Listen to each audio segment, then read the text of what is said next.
Hey guys, I'm gonna dare y'all to have a difficult conversation with me. Let me tell you why the conversation difficult. So a few weeks ago, I put on a post that I wanted to join a church, but my spirit wasn't right. And if you read under the comments, I got so much pushback because, they were like, "Oh, Nora, I thought you believed in God. Oh, Nora, this is such a surprise to hear from you. Oh, Nora, I never would have expected." Okay, let's talk about it. This is a difficult conversation that people don't want to have, and I'm here for it. Because I'm a firm believer of God does not allow you to go through things for it not to be a testimony. Everything you go through in life is supposed to be a testimony. Everything you do, everything is supposed to be a learning. Everything is for the goodness of God. So let's have this conversation, okay? So when I said that I wanted to join a church, but my spirit wasn't right, I don't have no business going up in them people's church if I don't respect the church. If I don't respect what the church stands for, if I don't respect that building, okay? And I'm not going to say every church I don't respect, but I said until my spirit gets right, then God got to deal with me the way he deal with me. So let me explain. I'm going to do a little history on Nora Potts. So in my life, I was not raised a Christian. I was not raised to believe in this God. I was not raised none of this. None of this. I came from a background where my parents were drug addicted. The home life wasn't stable. Okay? It wasn't stable. But nowhere in my life, nowhere in me growing up, I'm going to backtrack that, but right now I'm going to stick to it. Nowhere in me growing up was I introduced to this God that I be telling y'all about now. So I wasn't one that it was pushed down my throat as a kid. No. Me coming to God was something that I chose to do on my own. It was something that me and God had a come to Jesus moment. And I was in my living room and he introduced himself to me. Okay? So don't get it twisted when I say I want to find another church. I like the worship. I like the singing. I like the feeling. But feelings come and go. God does not change. Okay? So when I say I want to worship and I want to be with like-minded people who want to get to know God, and there's a time and a place for the church building. I'm not going to say I ain't never need the church building. Because they say seek and you should find. So I went looking for this God that I met in my living room. But I needed to be educated a little more and I need to know more about this man. So anyway, let's go a little deeper. So in my life, I have so much to be grateful for. In my life, if I tell y'all the testimonies over testimonies over testimonies, not one of them will be something that I testify about the church. Okay? Not where I can say, well, the church was so great to me and this happened. My testimonies is with me and God. Anything that I got to say about God is coming directly from the source. What God has done for me, he has done it in my life. He didn't use, he used the middleman. But he didn't need them people. Okay? Sometimes God does things to get your attention. So when I went to the church, God did something. He allowed me to go to that church to get my attention. Now that he has my attention and things didn't stay on a course, or either I grew up, I still love God. God still loves me. He still got Nora Potts in the palm of his hand. So let me tell you my issues. And this is the hard conversation I want to talk about. Let me tell you my issues. When I say my spirit don't sit right. Because for 5 or 6 years, I worked as an administrative assistant in a big church, okay? In a big church, I worked as an administrative assistant. And don't get me wrong, I'm not knocking the church. I'm not knocking the church. But what I knock is how we put all of our praises and all of our everything into the church building, into the church leader, into the church members. And sometimes we do it so much to where we forget who we serving. We forget the reason why we're there. And a lot of times we do things in in routine, because this is what church folks do. And you lose track of the reason why you're there.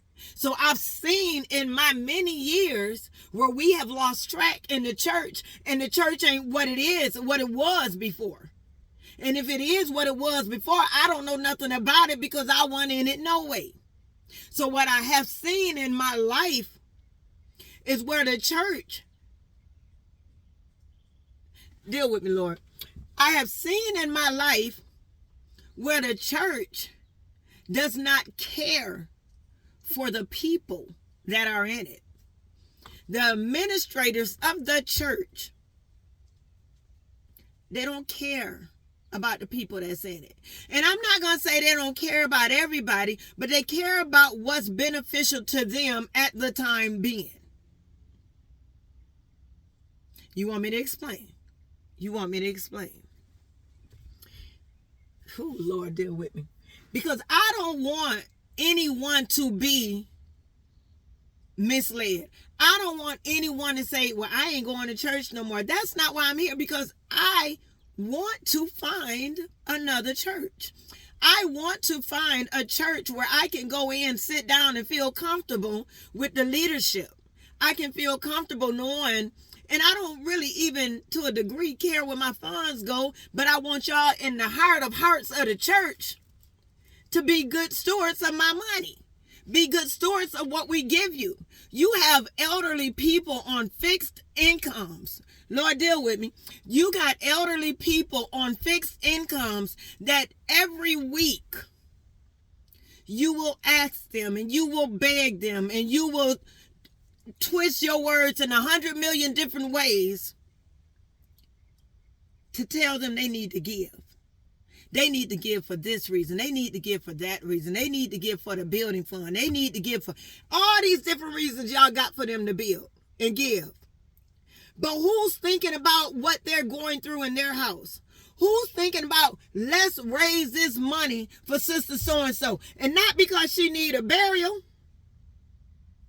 No, not because of that. And then, oh, Lord, deal with me. I remember one time it aggravated me such to where we raised some money to get some flip-flops for the kids in Africa. And we all gave and we all donated for the flip-flops for the kids in Africa. Y'all think I be joking all the time, but I'm serious. So these are some of the things that touch my spirit. When I tell y'all my spirit ain't right. So God, deal with me. And if my spirit is wrong, if something is going on in my life where I'm not right, don't let me bring this spirit in your church. So we collecting money for the kids in Africa for the flip-flops, and I'm okay with it. I give my money for the flip-flops. But then you walk right out the doors of your church. And I'm not saying it's a black church or the white church. But what I will say is I can only speak for the black church because that's all I know. Well, no, it gets a little deeper. But we walk right outside the doors after we donate all this money and all these shoes for the flip-flop drive over in Africa, where we'll probably never go in our life. But you have homeless people right outside your church, on the same street, on the same corner. But you'll ride by these people. Everybody on the street ain't on drugs. Some people fell on hard times. Florida is one of the highest homeless places that you can find. But you'll look at the homeless right here in your own community like they less than, but you'll send money in flip-flops over to Africa. See, this is the kind of stuff I have a problem with. And y'all saying, oh no, that's not a big deal, but it's a big deal to me. Okay? So that's why my spirit ain't right. When we sit up and we can give to the people in the church that give. Oh, we're going to give to them because they give to us. If everybody had enough money to give, they would give. So don't sit there and say, I'm only going to help those who give. When those who give, you can look at them and know they mismanaging their money, but you don't care about giving. Oh, Lord, deal with me. You'll sit up and you'll see this working mother, a working mother whose husband don't work, but it's okay to give all your finances to them because they in the church. They give. But when you see, oh Lord, deal with me. See, because I don't want to get too personal. But you wonder why all these different things are coming up about the church, where the church is being exposed. It's because God don't like it. God say he coming back for a perfect church. But y'all get mad at me. When I tell y'all my spirit don't sit right, I want to be in a perfect church. I don't just want to sit my behind down in anybody's church just because I feel like it's church. God dealt with me in so many ways. I owe God. I owe God. I owe God my life. Everything God has done for me. And I ain't really been connected with a church in about 2 years. But God has not taken his hands off me, and I'm grateful. Because there was a time that I felt like I had to be in that building in order to get my blessings. But that's not true, people. That's not true. And there's so much hell sometimes going in that building when you don't know the difference between the streets and the club. I mean, the club and the church. Y'all get mad at the man. Yeah, I'm kind of upset with him too by playing the worldly music in the church. But if you really be honest, the churches are so mad at him. All you doing is throwing stones and hiding your hands. What's going on in your church? Because you're not playing music like they're playing in the world? Tell me. I want to go deep, but I'm not going to go deep because it's going to step on some toes and people ain't going to like it. But don't look at me crazy when I tell you my spirit ain't right. Because me and God got a relationship. And it would have been just crazy of me when I left the church, and God had me lead the church at the right moment because he said, darling, you know who to serve now. It was a time when I went into the church, and because the people accepted me, I felt like that was church, but that wasn't God. People accept you for the moment.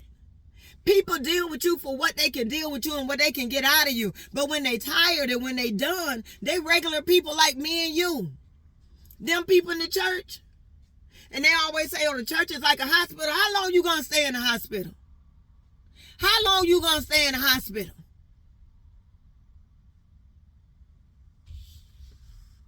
And I'm not going to say I'm the right one, because if I tell y'all some of the stuff I done did, I done did some real bad things in the church. Being a person of the church. I done did some real bad things. I ain't gonna lie to you. But when I see things not adding up, I remove myself, and that's from anywhere. That's from anywhere. When stuff don't add up, I remove myself. Look at the church now. When all them pastors who done put all their time and stuff in, because church is an organization. Church is a job. People work at the church. I literally worked at a church. When they offered me the job at the church, I thought I was doing it for free. I said, yeah, I work in the church. I thought I was doing some charity work.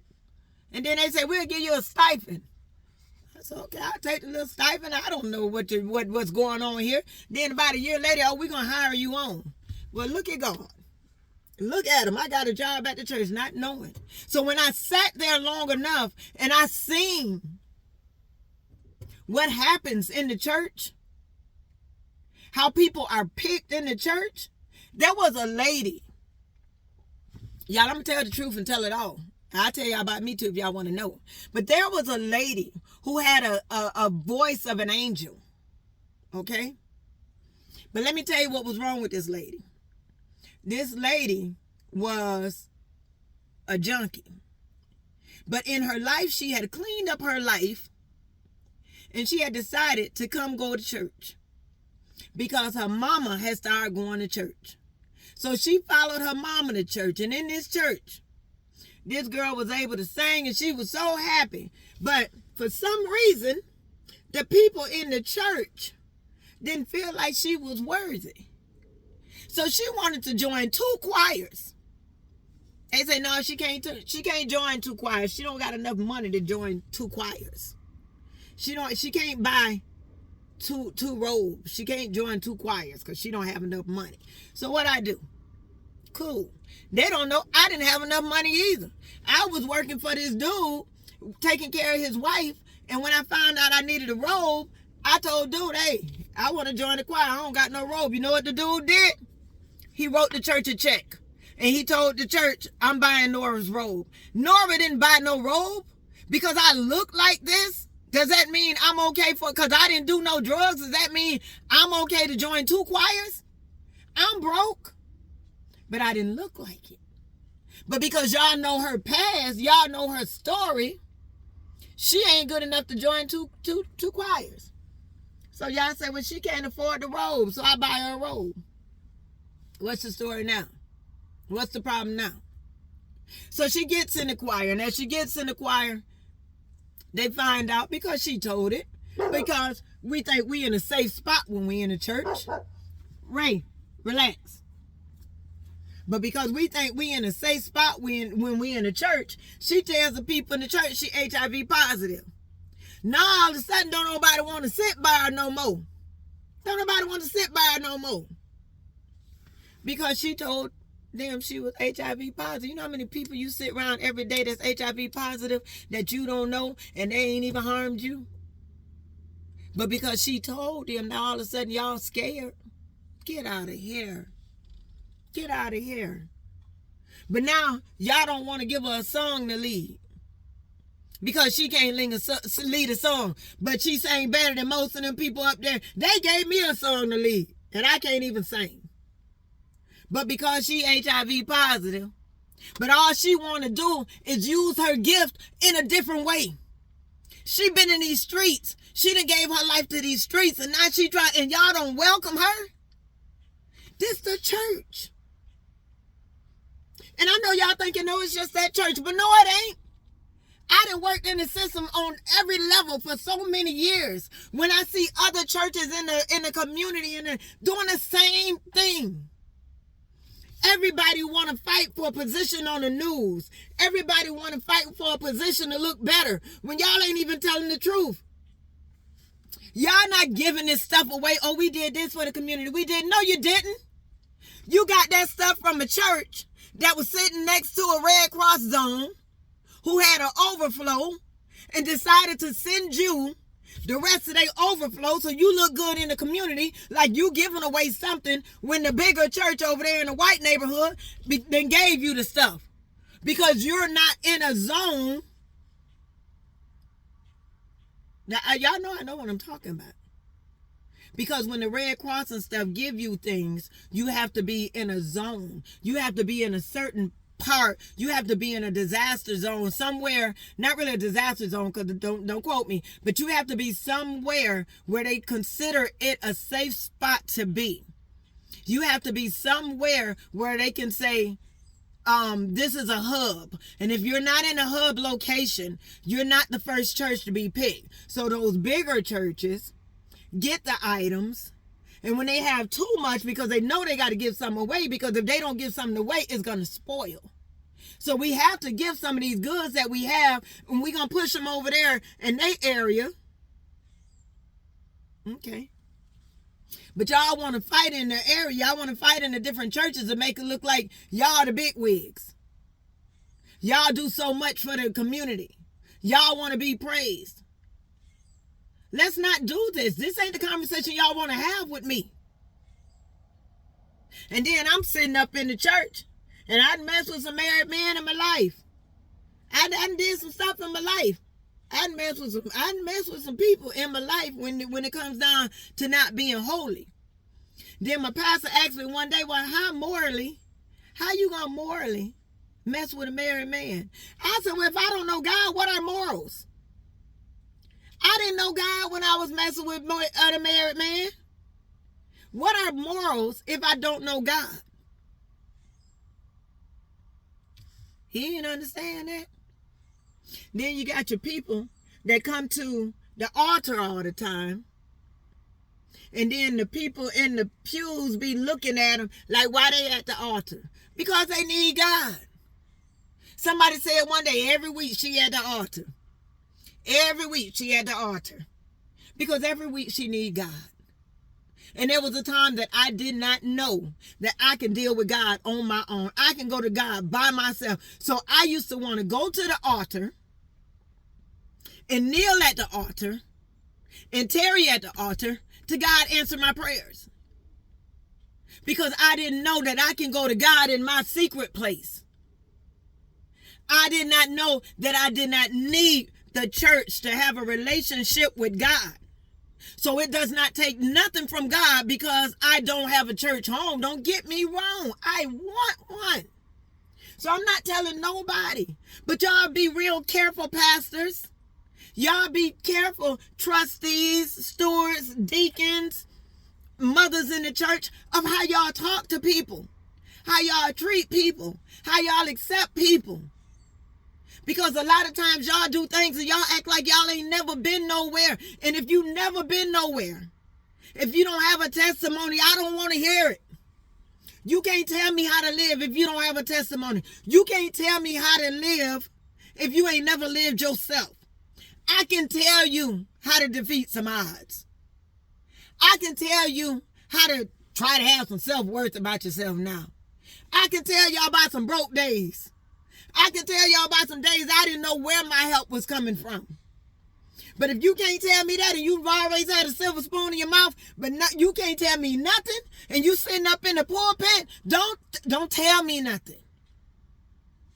So when y'all say, Nora, this is a surprise to hear from you. It's not a surprise. It should be a surprise for those people who sit up in the church Monday through Sunday, because church go on every day, Monday through Sunday, and still come out full of hell. They still come out full of hell, not knowing God, not caring, not showing an ounce of decency to God's people. Everybody is God's people. Nobody is less than. And be careful. All these different things, we taking money for this. I done seen where they took some money for a child whose mother had died. Father didn't claim her. And the money never went to the girl. Y'all done took up a whole donation for these children who need to be helped. And the money ain't never go to where it needed to go. But because the church don't see behind closed doors, see, I'm speaking to you from behind closed doors. I'm speaking to you from my side.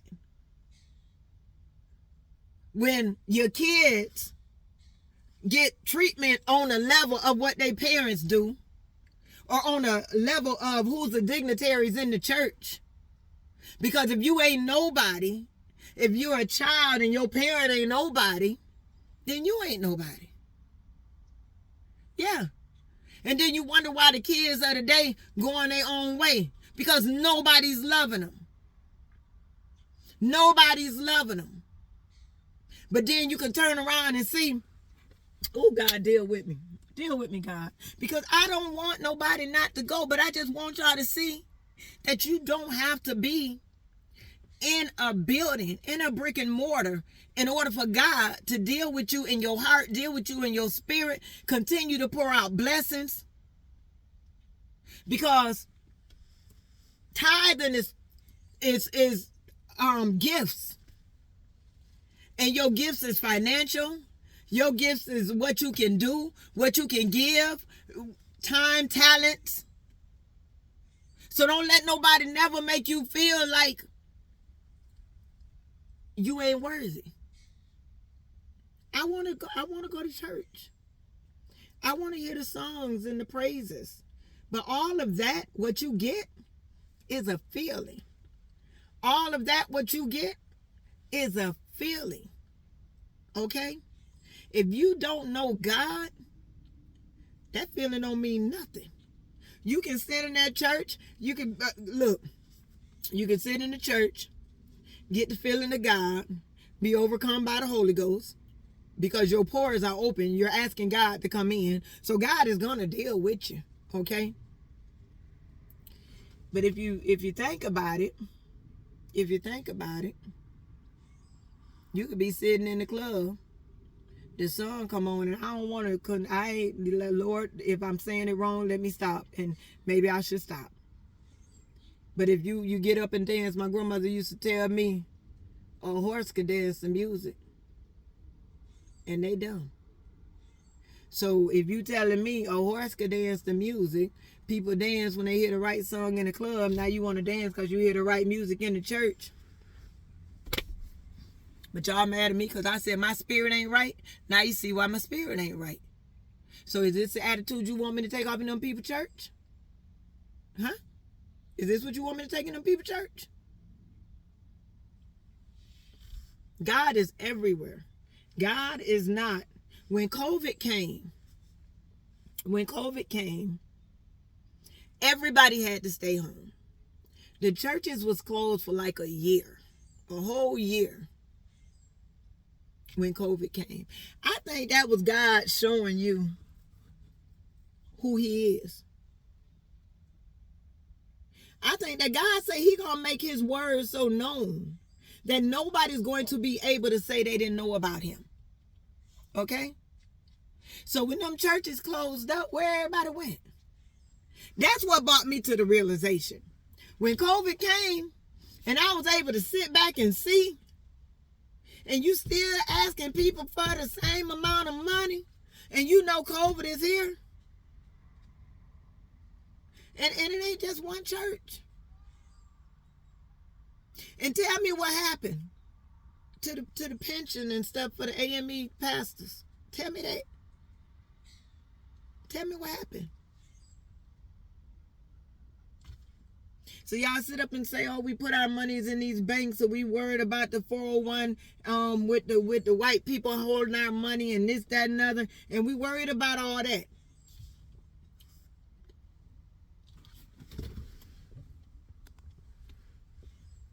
I had to stop that call. But if we worried about all that, you got to worry about what's going on in that church too. Because all them pastors and stuff, they was waiting till they can retire. And they retire.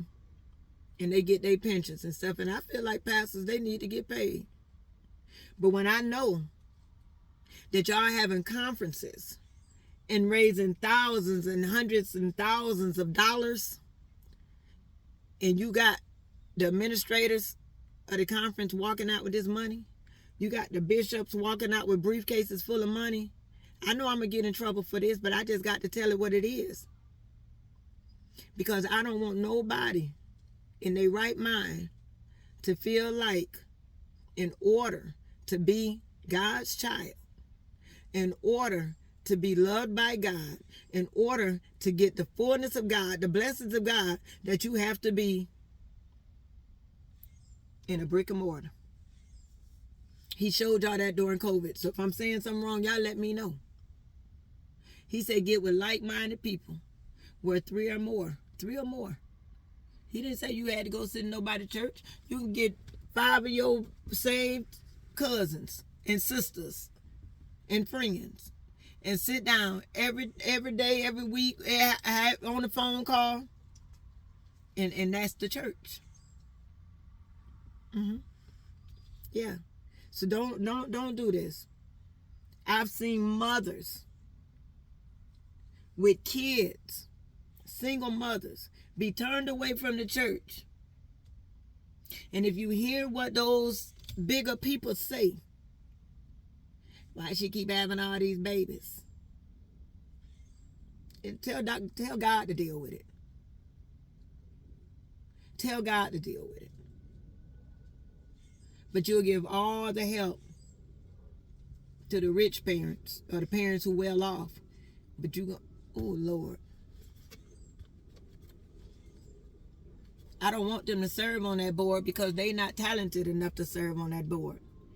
I done seen where children were turned down because they didn't feel like they were good enough. And now you turn around and look at these kids and they didn't graduated college. But these are the same kids y'all pushed away because you as a person did not believe in them. Ray, get off my car. Because you as a person, you're not God. You can't tell. Let God divide the wheat and the tare, the good from the bad. That's not up to us as people. You treat everybody the same. You treat everything. You worrying about why these kids grow up and go off. I had a pastor ask me one day, it was a black girl came to the church and she spoke at the church, but she was from a predominantly white church. And the pastor say, I just want to ask you, why all our people go to the other churches? I said, because the other churches give them a chance. The other churches allow you to use your gifts. They don't automatically think in their spirit because you the head of this household right now when you're really not the head of the household. And that's what's happened. People get confused with who's the head of the church household. God is the head of the household.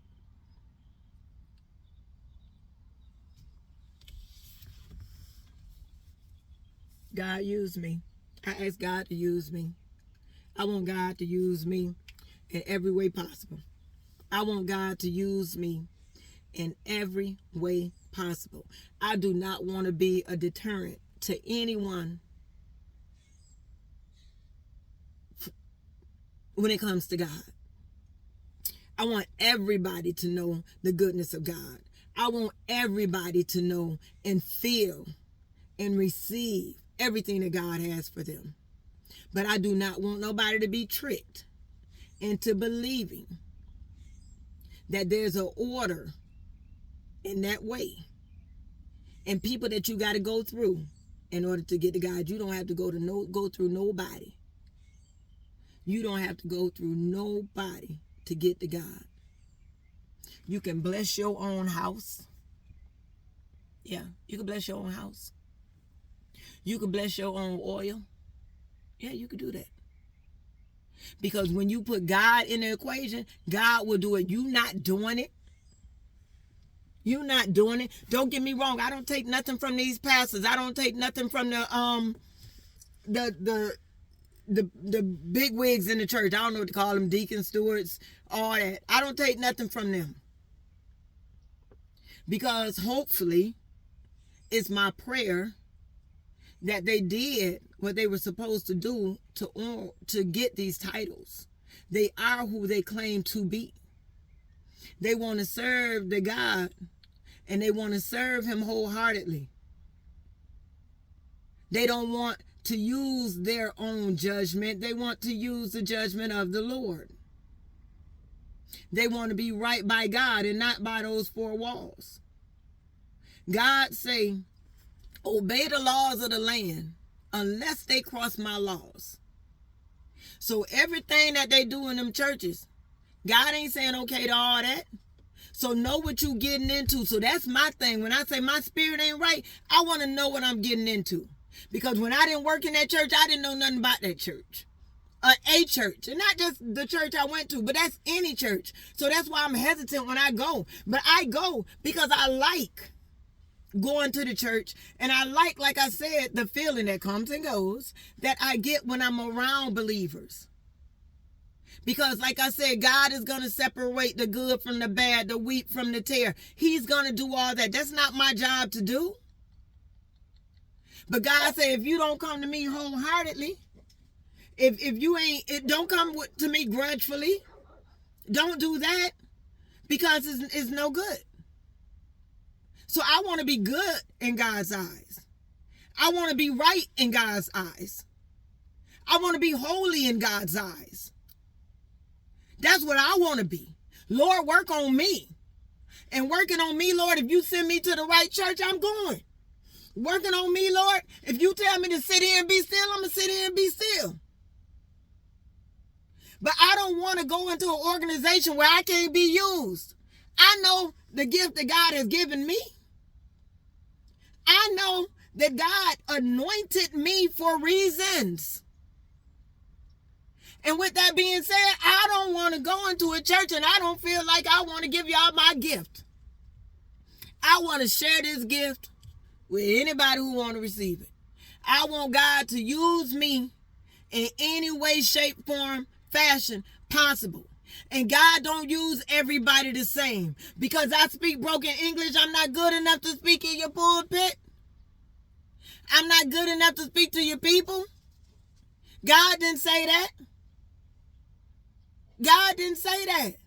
God gonna use me to talk to the people who talk like me, who walk like me, who look like me, who's been where I've been, who's done what I've done, who need to be saved, who need to know there's a better way out. That's what God used people like me for. God has somebody in every situation of life. It's somebody out there in the world that's homeless, that's dealing with God, and able to get through to the people that's homeless with them. There's somebody out there who's on drugs that's dealing with God, who's able to get through to the people who's doing drugs like them. There's somebody out there who got some sexual somethings, who's able to get to the people like them for the better of God. You can't tell me it ain't. Because God is going to use people. Now, he don't want you to stay in your sin. But at all times, he wants to be able to use you. So you got to come in a usable state of mind. And Lord, although I am not all right, everything I do, Lord, don't be right. But Lord, I'm asking that you use me. Make me better. Make me over. Fix my mind. So that when that time comes for you to use me for the greater of your glory, I'll be ready. I'm about to go. I was going to do this live, but I couldn't because I had to go to the bathroom. And I thought that I was going to go to the bathroom, but 37 minutes later, I ain't went to the bathroom because I just don't want nobody to think that God ain't dealing with you. Everything works together for the good for those who love the Lord. Everything. I'm gone, y'all. And again, like I said, I want to join the church, but my spirit ain't right. I'm out.